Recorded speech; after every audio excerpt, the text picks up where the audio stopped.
leaders, coaches, pastors, do you ever struggle with that volunteer or that employee that just never quite seems to hit the mark? You know the one I'm talking about. They're always late for every meeting. They never quite seem to finish their projects on time, or they're full of excuses of not being able to achieve what you've laid before them. Do you ever struggle with what to do with them and how to handle that conflict that seems to fall over into everybody else? Well, stick around. I'm going to give you some practical tips, great advice, on how to work with that one employee that seems to struggle. And instead of conflict, you can come to a great resolution. Hi, I'm the Trigger, Rich Bontrager. Welcome back to another Leaders and Communicators. I'm sharing with you for my 25 years as a communicator, as a sports broadcaster, as a pastor, on how to best effectively communicate and be a stronger, better leader. I believe communication and leadership are hand in hand. They're intertwined all the time. So I want to help you raise the bar of communication so you can lead more effectively in whatever organization you are in. Hey, and don't forget, subscribe to the channel, give it a like, give it a comment. Also, look for the resources in the description bar down below. Resources here today again for you as we talk about value systems that help you in conflict. That's right. I have a previous video. Check it on out. They'll be up here in the little card that pops up. And go back and look at the one on building a value system that helps you professionally, organizationally, and personally. Values help you in so many ways, and they help you with conflict. Now, first of all, let's admit it. The number one thing we got to think about here as leaders is when it comes to conflict with your employees, even volunteers, pastors, you are the leader. Number one, you have to lead it and take control of it, and you have to address it. One of my values is integrity. Integrity says that you have to be the one to do it because you cannot delegate this off to someone else. The tough conversations have got to be from you to your employees.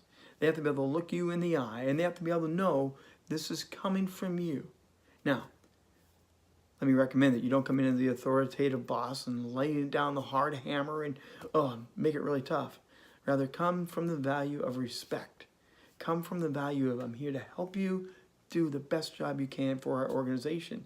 So we need to have a tough conversation, but it's all because I value you and I want you to do the best you possibly can. As a leader, that show of integrity will help de-escalate the conversation because usually they know they're struggling. Usually they know they're not doing the best they can. They know it's a misfire and they're wrestling with the emotions of it too. So come from that value of I'm here to help you, to help the organization so we can all do better together. Then when you have the conversation, point number 2 is, let's talk about this based on values. Now, let's go back to that value discussion. I value integrity. I also value a thing called right people, right place, right gifts. Right people, right place, right gifts. Think about it as a baseball team. You are trying to assemble the baseball team to the best place you can, and you want the best pitcher on the mound. You want the best outfielder in center field with that great arm to throw that long one into the home and tag them out. You want the best assembled team you can. So right people, right place, right gifts. Sometimes within an organization, you have to realize someone doesn't fit quite right. They are out of position. So rather than have a, you're just not making it conversation, have the conversation of let's evaluate this whole issue, this whole struggle based on what we see. And when you do it based on values, if you've done your job, leader, you've told them the values before they came on your team. You told them from the very beginning, here's what we value at our organization, at our church. Here's what we believe in and how we will conduct ourselves. We won't be late for meetings because we value other people's times. And Steve, you've been having a tough time making the meetings. What's going on? How can we help you? And if you've tried this multiple times, it takes you to step number 3. Sometimes, leaders, you need to lead through necessary endings. There's a book called Necessary Endings by HenryCloud. I'm going to have that down in the description bar before. There'll be a link for you to go look at that book. Highly recommended. It works for church ministries. It works for professional businesses, for teams as well. Sometimes you have to admit, Steve doesn't fit.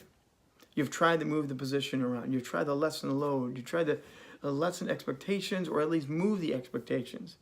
You've come and you've had the value conversation, and Steve is still just not getting it. You have to admit, you don't quite have the right person on the team. I was at a church planners assessment center one time. We were assessing candidates to be lead pastors of church plants.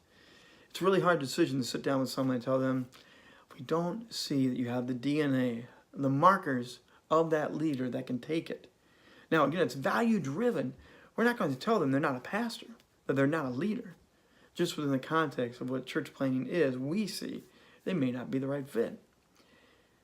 We revealed that news, and they responded great because they heard it in a loving, caring, value-driven conversation. And what happened was, by the end of the assessment center, they hooked up with another one that was approved, and they became teammates. We moved a guy who wanted to be the lead to a teammate to partner, right people, right place, right gifts. That's all based on values. Values of love and respect and integrity. Let me ask you again, what do you value? Do you know how to use these values that you may have for your organization within conflict?